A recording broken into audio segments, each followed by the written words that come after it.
vibration. Good day to everyone. This is Major. Welcome, concern versus in conjunction with news, facts, and comments. Major TV and a Cody Speaks. Let me bring on my supporting cast. Sister Cody, how you doing, sister? Shalom, brother, and shalom, family. I'm feeling fantastic. And what about you? How you doing, sister Jimmy? Oh, I'm blessed, truly blessed. We have a very, very powerful discussion we're going to talk about. I want everybody to come in. Please like and share. Subscribe if you're new to the channel, notification bell. We dropping content weekly. Um, like it. Please like it. We trying to grow our platforms. We trying to get the message out. And without further ado, we're gonna talk about white is right, return of Jim Crow, workplace discrimination in America. And I'm gonna let Cody take over from here. That's right. We're going to talk about how there's a rise of workplace discrimination around America. And as I was doing my research, found out it's going on over there in the UK as well. And so I'm going to lean on Ms. Ingemine to help me navigate through that part of the discussion. But as far as in the United States, I found that Black women on the workforce is being looked at as being belligerent, contentious, and angry. Those are the type of personality traits that they're assigning to Black women on the job. And those are assumptions that are made about Black women that are not necessarily assigned to women of other nations. And so, and then in addition to that, 1 in every 4 Black employees being said to have been felt that they were being racially discriminated. So when we talk about this current climate in the climate of post President Trump, and we hear from different segments of the American society, whether they're white or Black or Asian, and we hear this sentiment that discrimination is no longer a thing. But here yet we have these staggering numbers, and we have 2 individuals that's going to be joining us momentarily that have attested to racial discrimination happening right now today. And we balance those 2 things. It makes us wonder, how do we bridge that gap to have everyone understand that racism is a thing, not necessarily racism. Discrimination in the workplace is a thing that needs to be attention needs to be brought attention to it, because if individuals are losing their jobs, then now people are being economically displaced. They're no longer breadwinners, either if you're a male breadwinner or you're a female breadwinner. Because of the color of your skin, you're now being placed at the bottom of the economic pole, just because someone believes that you're not capable of doing your job because you're Black. And so I want to bring up our guest that we invited on to talk about it. We have Miss Lady Justice. I want to bring her up. She's going to do a very brief introduction, and then we're going to bring up our next guest. Miss Lady Justice, thank you for joining us so much. Go ahead and introduce yourself. I'm Lady Justice. I am a community advocate, and I am passionate about accountability in the workplace and in the community. And I'm just here and excited to join this conversation with you all. Thank you so much for joining us. And then we have Miss AJ. Miss AJ, come on up and tell us why you're here. Hi, my name is AJ. I am a woman in construction for over 20 years in a white male-dominated industry, and I'm glad I can. Thank you. Thank you so much for joining us. So, Major, I'm going to throw the ball in your court since you're the only male figure here. So, when I was doing my research, I came across an article that says that there's less than 4% of the entire, corporate world as executives. There's only 4% represent the African American community, a so-called Black community. What's your take on why we don't see more of an African American presence at the executive level? Well, we already know that it is from discrimination and racism. Thanks to a bunch of black lawyers like Johnny Cochran and them that challenged the IBM, the Coca-Cola and whatnot, um, about hiring black executives. It was showing where you had black people that had been working for these large corporations for so long, got the degrees, the credentials, the experience. And here, a white guy, come along with a college education as well, be there a year, trained by the black guy, and get promoted to a higher level than him or even executive position. And that's where the onslaught of challenging, corporate America. But it's a thing whereas the whole time, like I always say, nothing ever given to us. We have to fight for it, right? So when you look at how Thurgood Marshall and them challenged the government and this race relations in reference to equality and whatnot, it's always been an issue. But to answer that question simply, is no surprise. It's because of discrimination. Anybody else wanted to join in on that, or can explain why is a male dominated atmosphere when it comes to the corporate world and it's dominated by white males? Ladies, don't be shy. Oh my goodness, where y'all at? I think that they're comfortable with their count as it's what they know. So it's difficult to kind of get out of the box of what you know. These guys went to school with one another. They grew up in the same neighborhoods. So for them to defy that structure, that's a different move for them. It's just an uncomfortable spot. And that's why we have these diversity programs in corporate America. They're just not really being used properly. I mean, I'm gonna just say this, right? Like whether they went to school or not, it's a culture whereas white gonna support white. You know what I'm saying? Point blank. And it's just a long Right. standing history, so they don't even have to know each other. They on code like that, right? Well, I'm in the transportation business, right? And I can see white men go off on other white people, and they will not call the police or nothing at warehouses. If a black person go off, they calling the police. You know, it's just like when you go to like warehouses, right? And you see the engineers, you see the electricians, you see everybody that's in this warehouse or in this big plant. You see the whites with the better positions, higher positions, and you see blacks, basically doing labor's work. You know what I'm saying? Not really anything skilled and what have you. So, they're gonna look out for them. That's why it's been a big issue about us looking out for us. Because as much as we try to say, well, there's laws in place and so forth, so on, white people have not been respecting that at all. You know what I'm saying?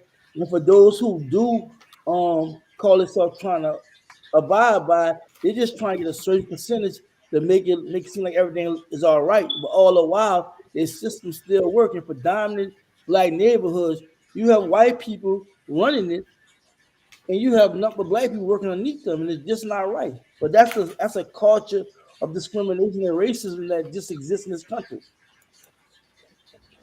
I believe what we refer to that here in the South as is the good old boy system. Uh, Yes, yes, April. I was going to say the same thing. yeah, and And it's we, very real. So I agree with what both of you all are saying. And when we look at from the educational part, uh, the fraternities they do, it's like a brotherhood that is established, and I think that is designed that way, and that's why even in for black fraternities they do, when they go out into the workforce they support each other, and you see them advance a lot further than if you're not part of that circle or whatever. But I kind of feel like that's part of the problem too with diversity, equity, and inclusion is that what we see is more of those people that fit into those fraternities. Those are the ones that's getting access to these other positions, and it's still, and that's not representing most of us. And so Right. the majority of us are still being left out.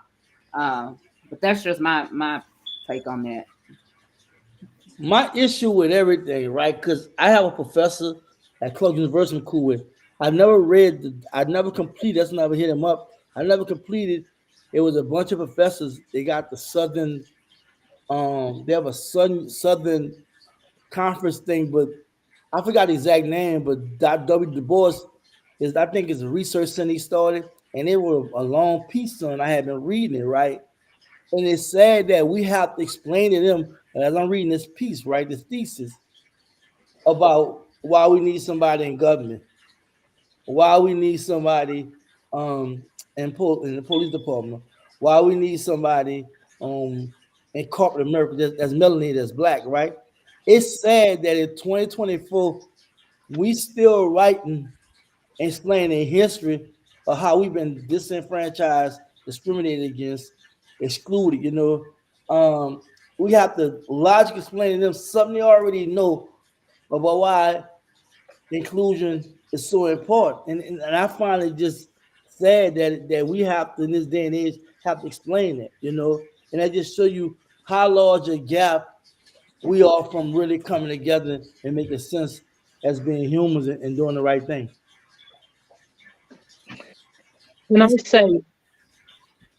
Can I say, even when Black people get their roles on merit, and I don't know if this happens in the US, but it's happening more and more here. When they get their roles on merit, they're being referred to as a DEI tick box. And to me, that is totally denigrating the work and the intellect of the person who actually has the role. So I'll give you an example. We have an MP here, a member of parliament called Diane Abbott, who was racially abused quite severely most recently.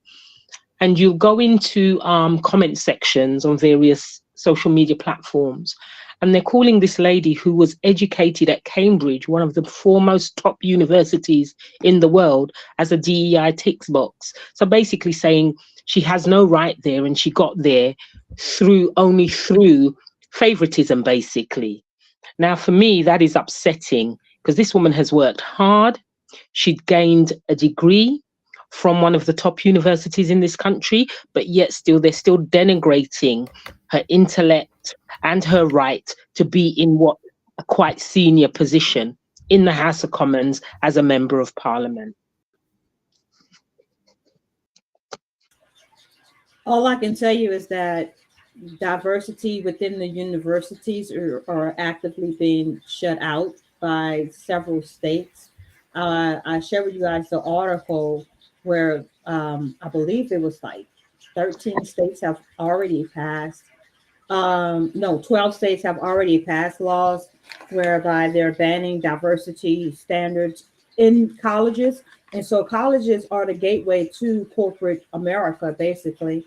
And so if they're saying that you cannot get into these corporate positions by going into you can't get into these corporate positions because you're not being able to get into these universities, then they're going to no longer have to deal with this on the job because you're not going to be there. So they know what they're doing, and they're doing it very strategically. And as of right now, they have a total of 82 bills that was introduced, and 13 has final legislation approval, but 33 has failed.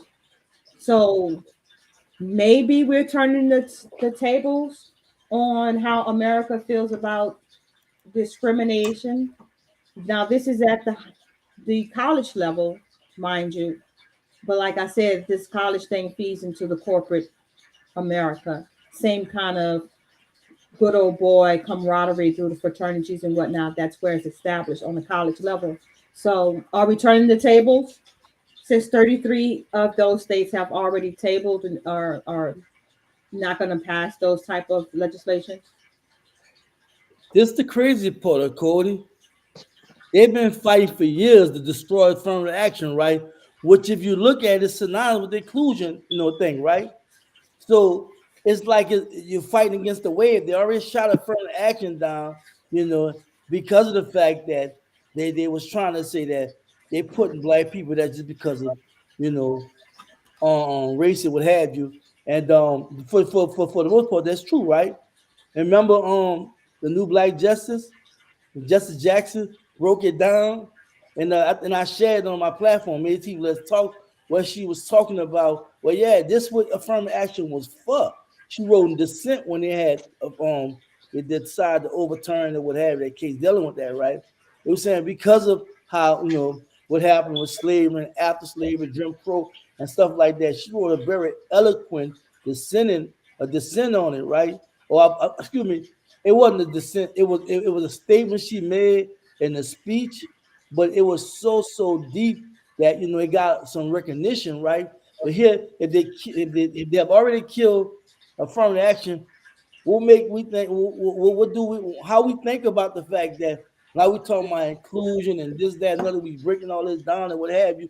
But you shot down affirmative action that represented that. So it's a contradiction, and we fighting against the wave. Because it seems like soon as we fight to get something over here, they turn around over here, design something to take that away. But it's sad that we still having these discussions and stuff, and this stuff still going on. When you get through, I want to share some. I want to share my screen about a discrimination case, a class action against Walmart. Right, got a whole bunch of cases dealing with discrimination. Right, but this particular case, and I'm about to show you how strange it is to even prove discrimination against these big corporations. So it's real deep. Yeah, go ahead and run it. All right. So while Major's pulling that up, oh, he got it. That was quick. All right, you Johnny on the spot. Let's go. I'm gonna just Andy Scholar, he's staunch conservative, right? He's dead now, right? I think he's dead. Well, Walmart, I just want to read an excerpt, right? Synopsis from it. Walmart stores INC versus Dukes 2011. In an employment discrimination class action, the conceptual gap between an individual's discrimination claim and existence of a class action of persons, a person who have suffered the same injury must be bridged by significant proof that an employer operated under a general policy of discrimination. More importantly, a class in a proposed class action has common question of law of fact if their claims depend on a common contention of such a nature that it is capable of class-wide resolution, which means that the determination of its true of falsity will resolve in the issue that is central to the validity of each of the claims in one stroke. Now, when you read this, right, he's saying a whole lot of stuff. But what I seen, they took. If you go back, now let me do my thing. If you go back, right? Let's go back. You can go back in the 40s and all. We're gonna go back, right? And we're gonna look at, and I'm sorry because I don't hold you up, but you go back. I'm just generalizing. We go back when he was making discrimination. Making cases back in the 40s, 44, 39. A lot of these cases, right, in general, it's not per se probably. My thing is this, right? When you look at the interpretation of discrimination, right, then, and you fast forward to now, they didn't water it down and made it so hard to prove, like he was trying to say, a class of people, which means a group of people that say discriminated because of, let's say, their race, they have to prove X, Y, Z, and then X, Y, Z, and with a D with it, and then it can be discrimination, which make it extremely hard. And anybody know about when you're going at these big companies about discrimination and all that, it is so hard to prove, And this whole synopsis of this whole case and the way he was explaining it, he made it larger than life. And I could talk about, I could use my case, for instance, right? In Louisiana, when I got convicted in 1987, I was like 17 years old. I know I was 18. I got 17. I was arrested. I got 18. Well, a young guy. It's crazy. This is crazy. It's a real story. This guy here, we grew up together. You know what I'm saying? And I ain't gonna lie to you. I never seen nobody steal a car by themselves and just break the steering wheel. He did it by himself. It don't take two of us to do it, right? So we was impressed. We used to smoke clickums a lot. He just get like just lose his brain, right? Well, he did something horrendous, something crazy on Desire Influence. I'll never forget, by the bus stop. He was 19. He killed the highest a guy in college, right? Robbed him and killed him, shot him dead. They put him on death row, right? Well, anyway, in his case, and I'm giving y'all the backstory. I knew this dude, personally. We kind of like ran a group in the same project. And his case had went Supreme Court in Louisiana. Guess what he was doing? They was giving out, and I'm gonna show y'all what I'm saying, because two different things I'm trying to show. They were saying that for the come with doubt, they were saying grave uncertainty, moral uncertainty. They stressed it was a violation of 14th Amendment. He got it overturned, right? He got off death row. Well, it was denying everybody. I found my own case and I wound up winning in the Eastern District. And look, they sent a white lady to me, right? They were like, look, the judge, like how you did this. This is real talk. The judge, how you wrote that briefing, and you know that habeas corpus and blah blah blah. But they said, Major, we can't let you win. It'll open the floodgate, right? And to make a long story short, they want to deny it. But my whole point was, guess what now? And nobody can file on that. They didn't mess it up so bad, whereas here it's supposed to be unconstitutional to tell a jury a reasonable doubt is reasonable doubt. It's just if you have any kind of doubt, and the state haven't proved their case beyond reasonable doubt, in Jackson versus Virginia, it's supposed to go to the defendant, supposed to find them guilty or guilty of a lesser included charge. But guess what they did? They watered it down and closed it down. And the people that suffer from it, they stopped it, But all the people like myself, we never benefited from it. Only this one guy who I grew up with that committed murder and went on death row and wound up getting life after he had wound up beating him. But I'm saying about discrimination too. Like once there's a situation whereas there's a floodgate where that can happen, whereas black people come together and file class actions. Most of the time they're gonna close that door on it, especially if somebody do win, you know what I'm saying? They're gonna water it down and make it hard. And that's all they did, they made it hard. And right now you have people that's being discriminated in large fashion because of the ethnic group, and these corporations getting away with it, and the courts are holding it. Well, I want to bring in out two special guests that we have on. So, Amber, tell us about AJ. Tell us about your situation and what you got going on.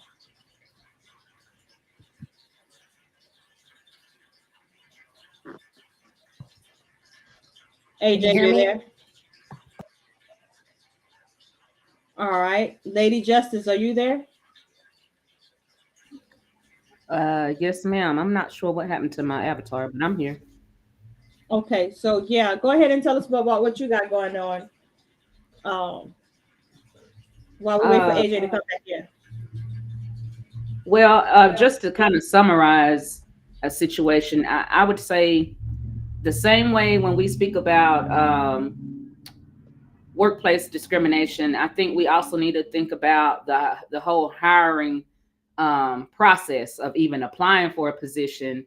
And, because a lot of times they make you think that you have to be actually fully employed to be discriminated against and discriminated against on the job. But I think it also applies to when you are qualified for a position, and because of their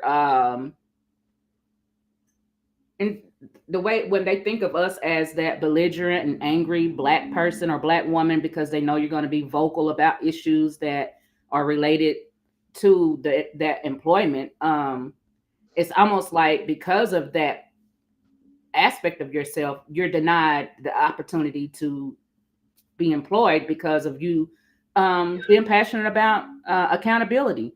Like if we can't expect the people who are running these corporations to follow the guidelines that establish the corporations, then how can we hold anybody else accountable? And if we're denying people access to jobs just because of them going to hold us accountable, I think that is a form of discrimination.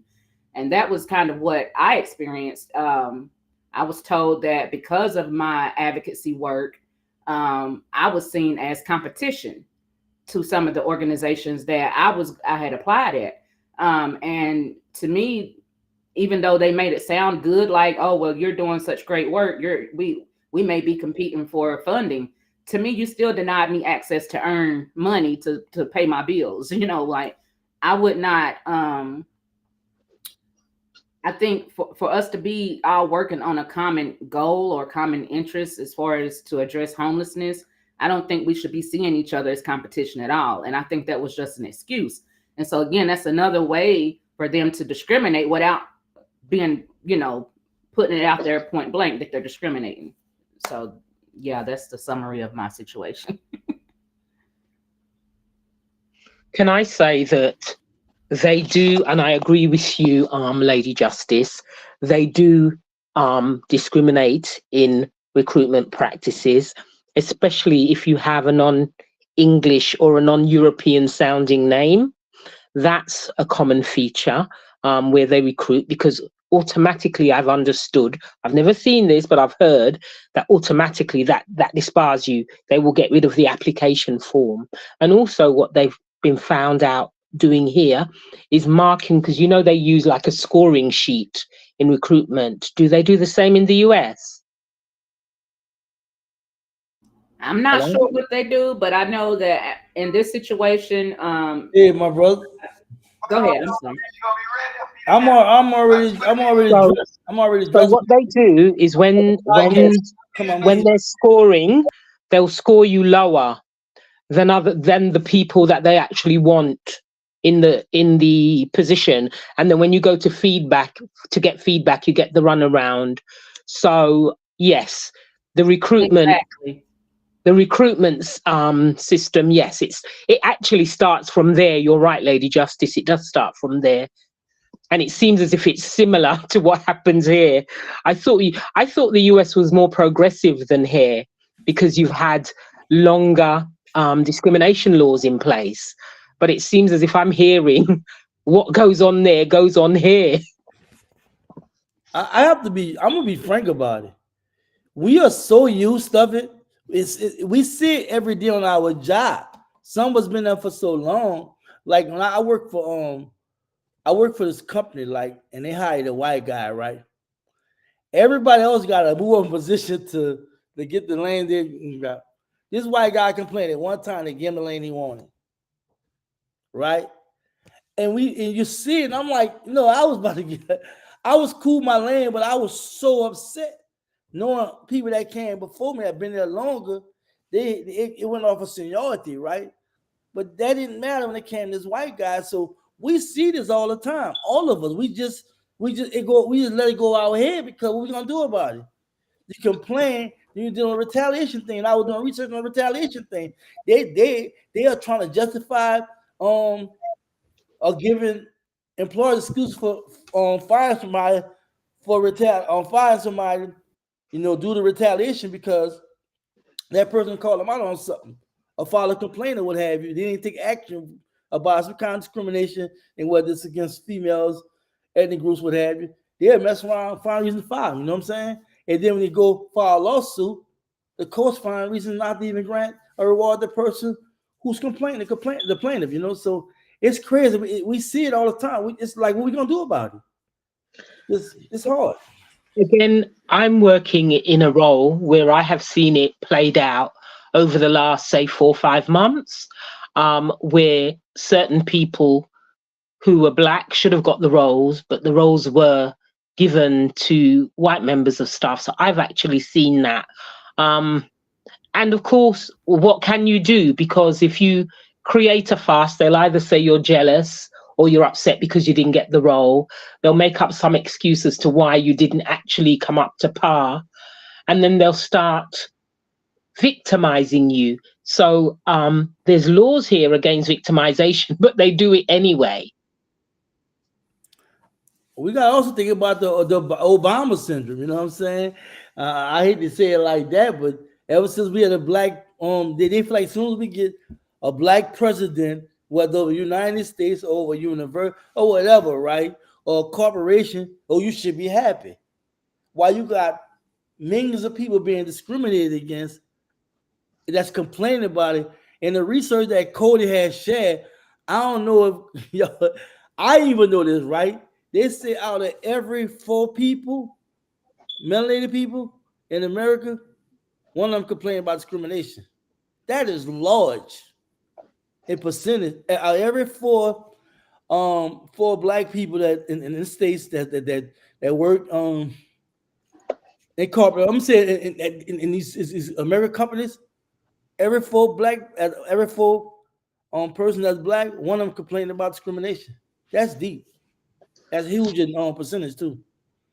Well, in the UK, an article 2 years old. It is 2 years old. No, it's just under 2 years old. More than 120,000 workers left their jobs because of racism. Now, I can't say it's strictly black because Britain has a very wide interpretation. So they call people who are not white minority ethnic people. So everybody's commingled, but 120,000 people quit their jobs because they experienced racism. They're Hispanics, they experience it as well as in women. But y'all will hear something that they're gonna really make y'all like kind of like trip about. Eddie Jordan, the guy who brought down the great outfit Marcellus, what his name is? Marcellus. He was big time US attorney, right? He brought down Marcellus crime boss, right? Well, while he became DA in New Orleans, he was the first black DA, right? After this horrible, despicable DA Harry Kine that sent so many melanated people to state prisons, right? He fired everybody white in office, and guess what? They hit him with discrimination, white people, and they kicked him out of office. It was crazy, man. I mean, he went there and just fired all the white people, right? And he probably was year two. Remember that, Cody? And then went at him with discrimination. The white folks went, and they took him down. You know what I'm saying? But because he was a black person, that had been a white person, they would have did that. So I'm anxious to hear what Amber has to say because we haven't heard from her in a while. Amber, you still with us? I am still here. I had some problems with the mic. Apologize. In my experience, it is the angry Black woman syndrome.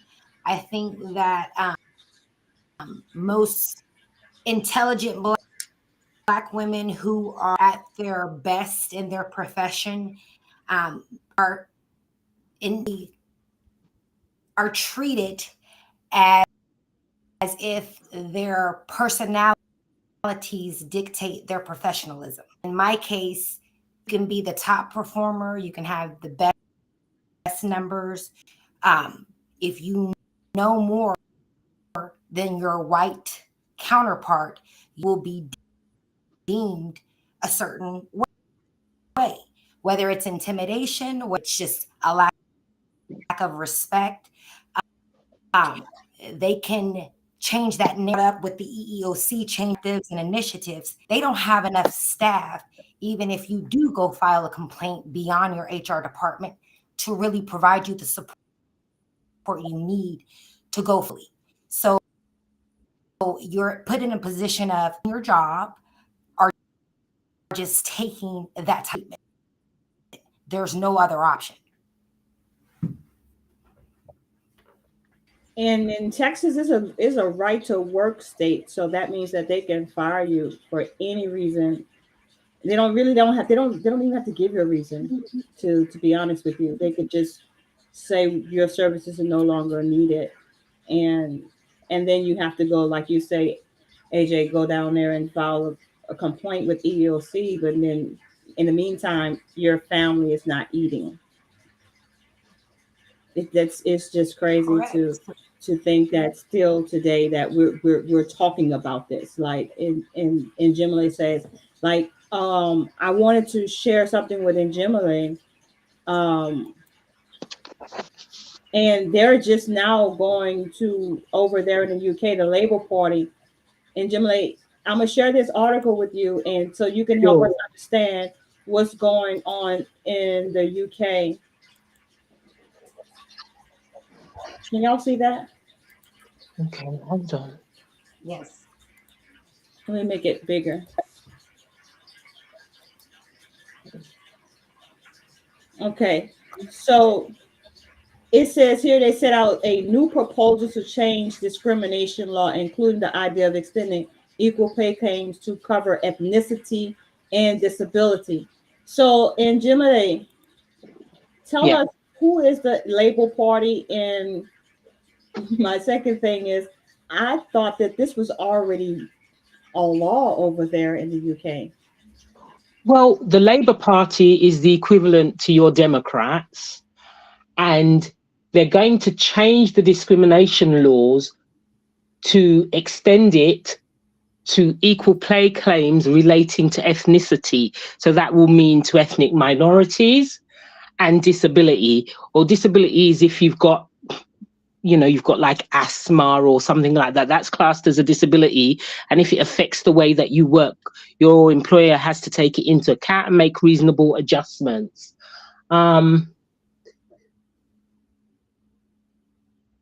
So they're saying this is likely to make employment claims much more complex and costly. Well, of course they would. Right now, employment claims, you can't get legal aid for that. I don't know. Do you have public funding over there where you get money to take cases? What do you mean, against your employer? Yeah. So if you've got a claim against your employer, are you able to get well, we call it legal aid or public funding here. Are you able to get that? There are some pro bono outfits firms here, but you know, you have to go and seek them out yourself. Perhaps EEOC will direct you to those firms, but as far as the government giving you legal aid funds, no, that's not happening. Right. So here for employment, for some cases in England, you can get what's called public funding. The government will pay you to take a case. For employment tribunals, you don't get that. And also, you don't have to pay to start a claim, but they're hoping to change that. And so what it seems they're doing here is they're going to extend it so that equal pay claims, so for instance, equal pay for now is between men and women. So they're going to now make it between ethnic minority and the major Europeans. That's what it seems to be saying here. So now, if you have a claim against your employer, you can now file a racial discrimination claim. You can file a racial discrimination claim anyway. What you couldn't do was bring, from my understanding, is race into equal pay claims. It was just men and women. And what Labour is saying is they're going to extend the equal pay claim to those people who are an ethnic minority. Oh, I got you. You. So I guess there is pay disparity as well. There is pay disparity. There is pay disparity, and we all know that. We know some. Okay, I'll give you an example. I worked in a local authority where all the chief lawyer, or the principal lawyers, were on a particular rate. They brought in this white person who was ANZAC. I'll go no further. I'll explain what ANZAC is in a moment. And she wasn't even fully qualified in the UK. They put her on probation for a year and paid her more than the qualified black staff that were there already. Yeah. And that was blatant. And people, but again, what the black staff did, no one actually challenged it. They knew about it and everybody kept their heads down. Wow. Yeah.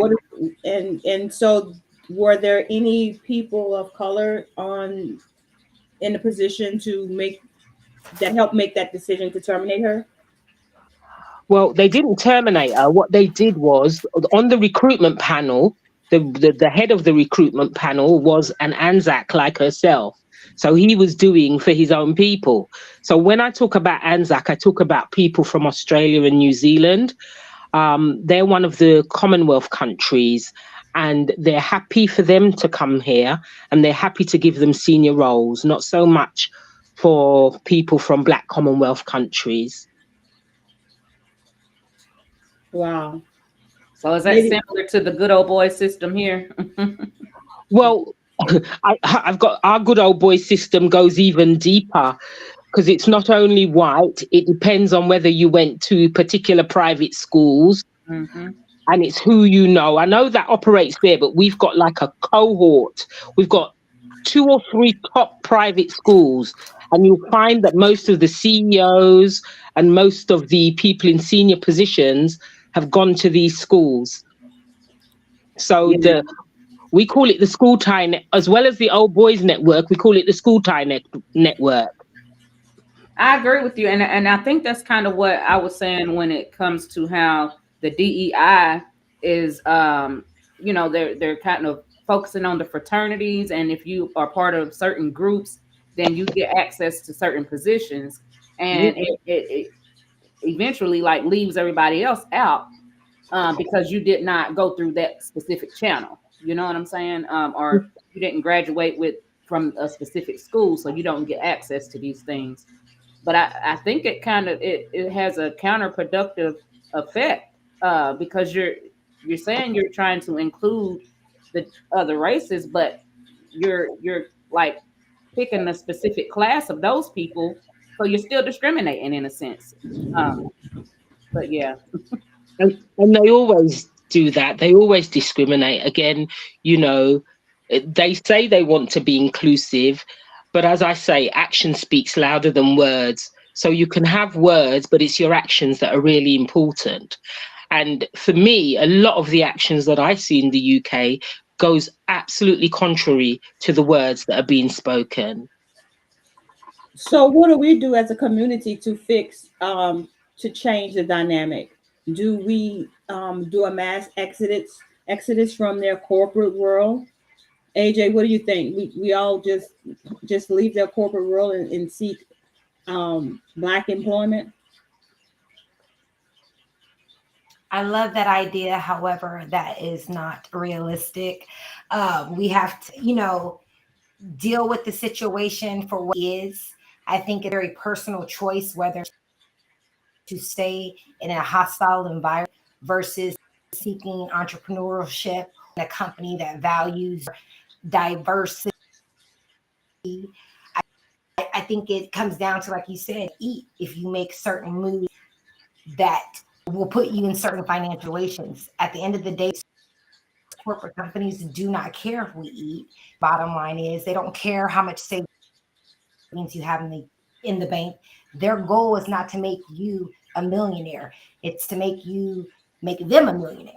So if there's more of a collective, more of a Black Wall Street as a community, I think that's how we can start having other opportunities for us to go into.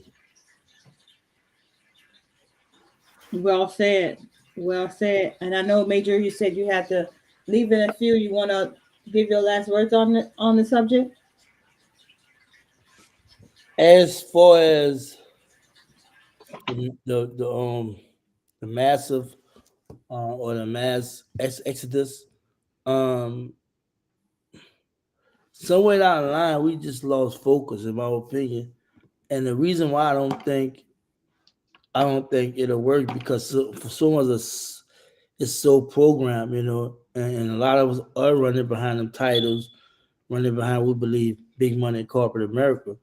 But if we was to actually start investing in our community, and I'm not just talking about poor community, just talking about you got middle class community as well, as well as finding opportunity to manufacture and create, you know what I'm saying? Like China got this massive movement, at first it was Japan, now it's China. And both of these people like people like us, you know what I'm saying? On different levels. We know about World War II. We know about World War I and II with China as well as World War I with Japan, and how they bounced back. And with us as a community, we have we have yet to really tune on we best at. We was talking about we could take over the music game and what have you. We could have took over a lot, you know what I'm saying? I just think that the mindset that we always talk about is the biggest problem. If we was to invest in each other and we be fair with fair wage or whatnot, or fair partnership, through investment groups, through massive massive movements in our community, we'd be surprised how much we can create employment, how much we can be able to invest in banking, hospitals, school, manufacturing, production, grocery stores, beauty, beauty stores, what have you. But we just don't have that mindset. A lot of us are really in the mindset of want to be bling bling. You know, we have the big pretty house, one of the nice cars and what have you. You know, want to, you know, I don't know. I mean, be in our own bubble and not realize it's gonna take a group effort, and we just not there. But I do believe that corporate America is not the way for us. You know what I'm saying? It can probably be a start for some people, but it's not the way. If you're not leaning towards ownership, you're not leaning towards community building, it's kind of hard to navigate through all the nonsense because there's a lot of nonsense. Because whatever we fought for, they're taking all that back, you know. And we still at this point fighting among each other, trying to decide what we should do. And that's just at this point is a no brainer. We got to do something to make each other better and look like we and don't wrong. There's progress, but it's not on a mass scale like it should be. But I don't believe in the mass exodus, but I do believe that we got to take our faith from out the system and put it within ourselves. You know, bet on yourself. Well, can I say that personally, I'm I don't think like AJ that a mass exodus is realistic. But again, Britain was built on the back of my ancestors, and up until 2015, our taxes were helping to pay back the slave owners because the British government promised to pay them back for releasing the slaves. So mass exodus, no. I think I deserve what I get here.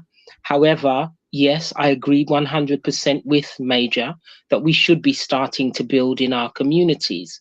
Now, one thing I don't know about America, but I know in UK, black people, everyone else sells black people to black people. Black people don't sell to themselves. We don't support each other and we're not unified. So you will try to start something and you'll have a group calling you down. And until we get that level of unity, I don't think we will progress. But again, as Major says, it is the mindset. And not all of us have the mindset to community build, unfortunately. Can I add something else? Everybody else is doing it. Everybody else is doing it. Why are we not? And I'm not saying there isn't many people that's investing in the community, because there are many of them, but it's not on a massive scale. You know what I'm saying? And I really believe, just like you have the Chinatowns, you got the Italians, you got the Irish, we should have something going on. You know what I'm saying? And we should have some type of leadership we can turn to. They're gonna set examples. They're gonna keep things in order and whatnot. And look like everybody just taking positions, they holding their own, and cool with how things are, even though they complain and talk about it and turning out different things. But the mobilize people to take action, seems like we just taking forever to do that. But that's because we've bought into, sorry, I don't want to take up all the time, but that's because we've bought into individualism. Individualism is not in our nature. And also, I live in a heavily Hasidic Jewish community, and you see how they work together. And I'll give you an example of how, if there's a green light and there are members of their community that want to cross, they will stop at a green light to let them cross. Now, that is community. We just don't have that. Yes, there are pockets, but like them that have it across the board, we need to have it across the board.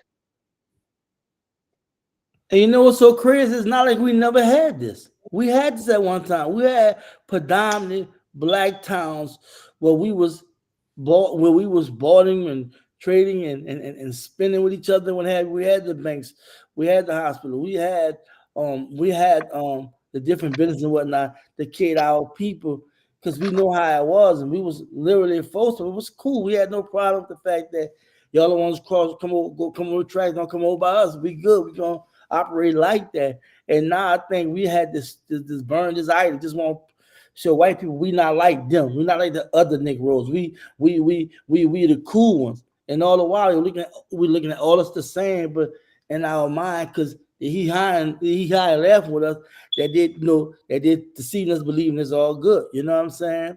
And it's sad that we are raise our young people, which is our children, even our great grandchildren, are going to be watching us and seeing that we really dropping the ball.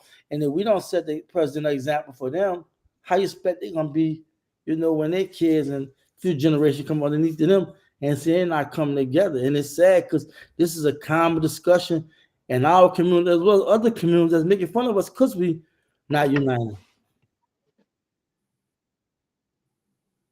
Lady Justice? Yeah, I agree with what everyone is saying. I really feel like the individualism is the main problem. But I also think that we say we don't want to be like them, but yet we really trying to be like them. The things that they are selling to us, we're buying, and that's causing us to ignore the things that we should be focusing on, such as the homeless population, because we are represented disproportionately within that population. And so instead of waiting on the government to fix what is affecting us the most, I feel like it should be more of us coming together to create back in the day, we used to have the boarding houses where people would rent the rooms out and have people that they knew, oh, he's not quite right, but he just needs somebody to kind of look after him a little bit. We didn't just leave it up for the government to fix everything. We took on those roles. And I think because of everybody looking out for self, we don't see that as much anymore. And I think that if we did start coming together and building coalitions, we could be more of an asset and to address those issues. Can I say, Lady Justice, when the Caribbean people first came to the UK, they were met with signs: no Irish, no blacks, no dogs. And what used to happen is one would buy a house, and then all the other islanders who came, they would be able to get a room in that house. And what would happen is they would share rooms. So those who worked in the day would go out, those who worked in the night would have that room. That's the kind of community that we had when we came here, when my parents came here, because of the hostility they faced. We don't have that anymore, unfortunately. I was telling Major and Akoti a few weeks back that, again, when we first came here, when our families first came here, banks wouldn't loan them any money, and they set up their own banking system.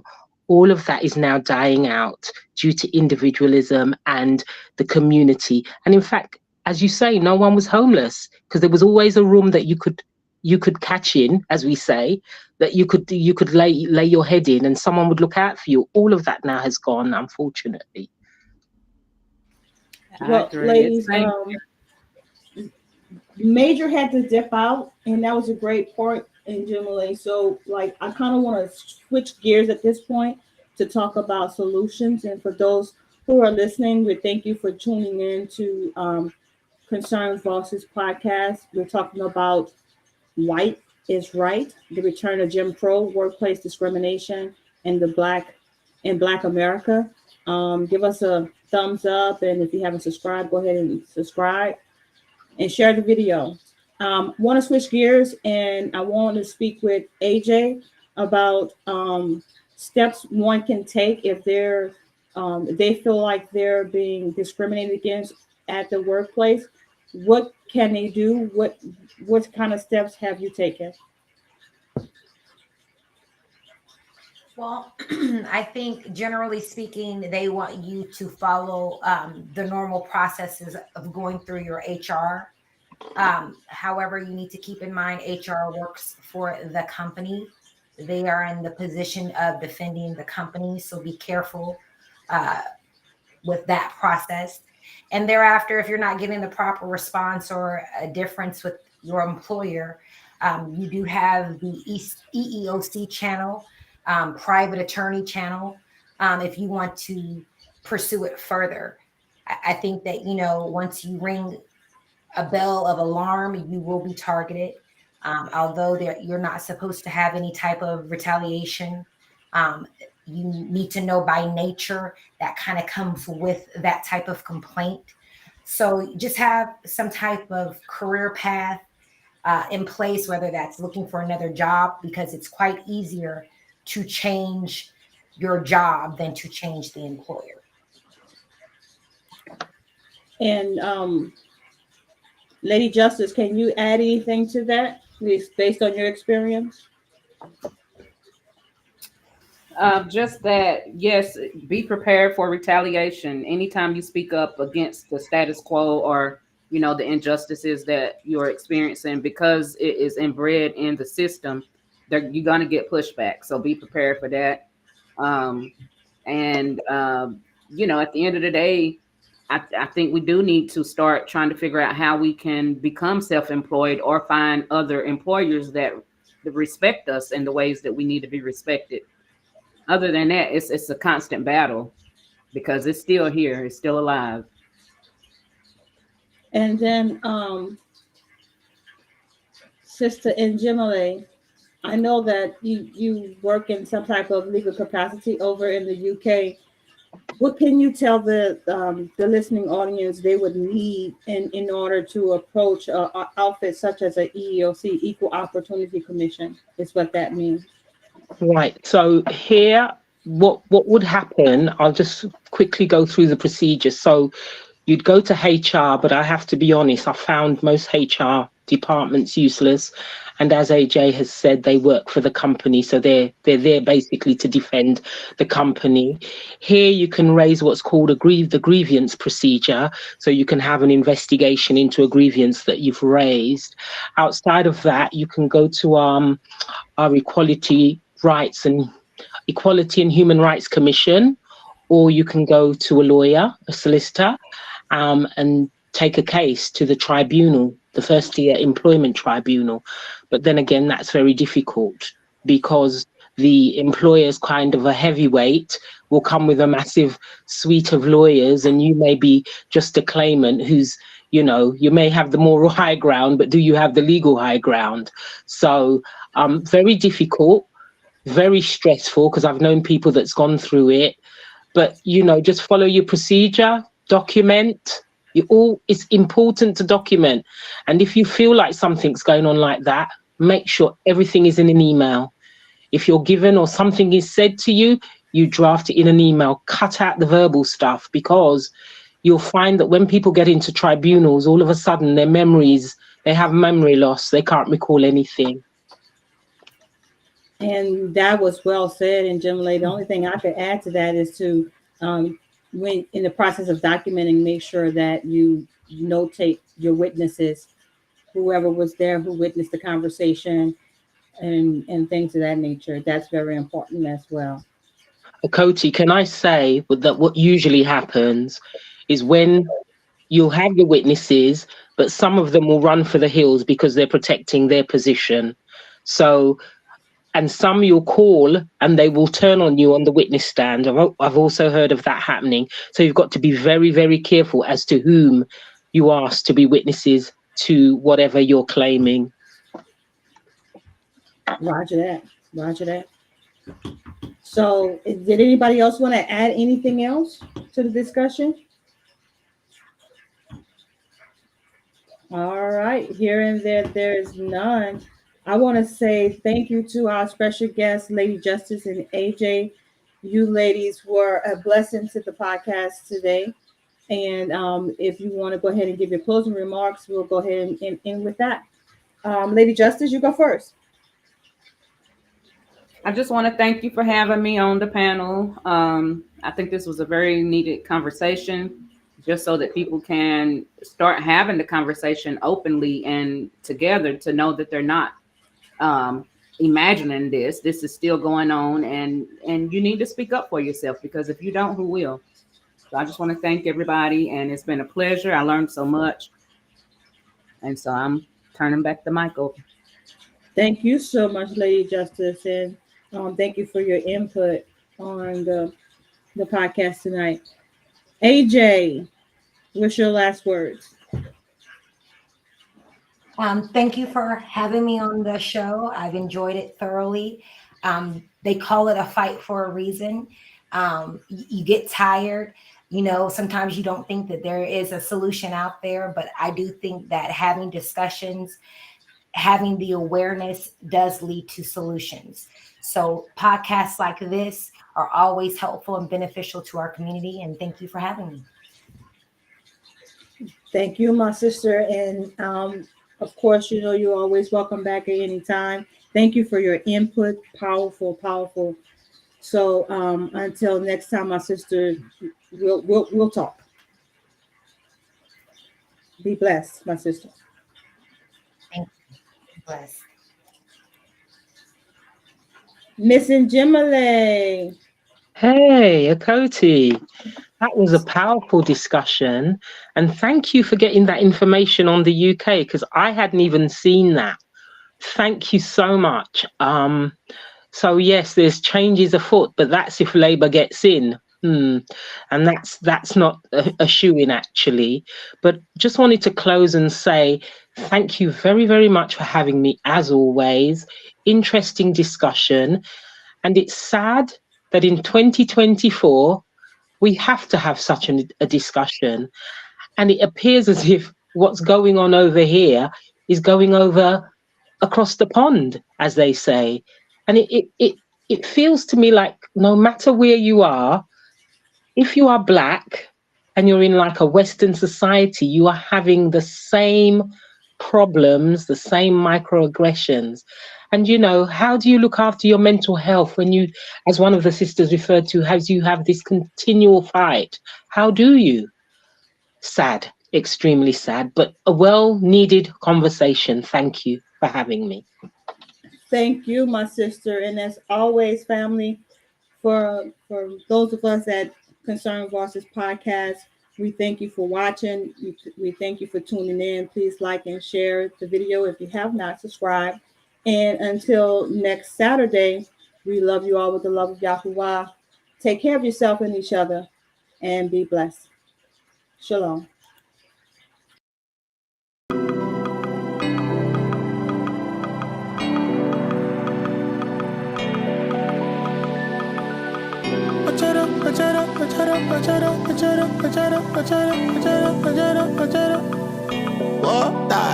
Yet is so many things I want to talk about. See as my people just they suffer now. My country bad and my country harder now.